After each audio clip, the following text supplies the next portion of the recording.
গণহত্যার অভিযোগে শেখ হাসিনা সহ তার মন্ত্রিসভার 10 সদস্যের বিরুদ্ধে আন্তর্জাতিক অপরাধ ট্রাইব্যুনালে অভিযোগ করা হয়েছে।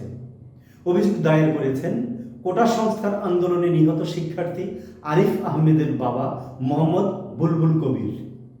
বুধবার তার পক্ষে ব্যারিস্টার গাজী এম.এইচ. তামিম আন্তর্জাতিক ট্রাইব্যুনালের তদন্ত সংস্থার প্রধান কার্যালয়ের প্রধান কোঅর্ডিনেটর বরাবর এই আবেদনটি জমা দেন।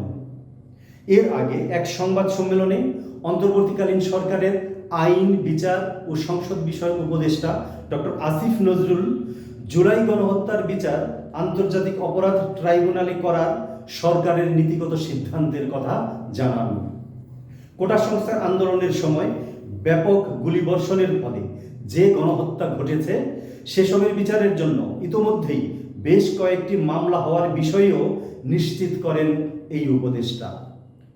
বৈষম্য বিরোধী ছাত্র আন্দোলনের ছাত্র সংগঠন এবং মানবাধিকার সংগঠনগুলো প্রথম থেকেই দাবি করে আসছে যে আন্দোলন দমাতে সরকারের হত্যাযজ্ঞের বিচার আন্তর্জাতিক অপরাধ ট্রাইব্যুনালের মাধ্যমেই হতে হবে।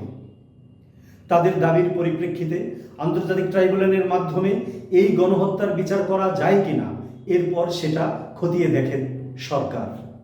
ডক্টর আসিফ নজরুল জানান, জুলাই গণহত্যার জন্য দায়ী ব্যক্তিদের আন্তর্জাতিক অপরাধ ট্রাইব্যুনালের অধীনে বিচার করা সম্ভব।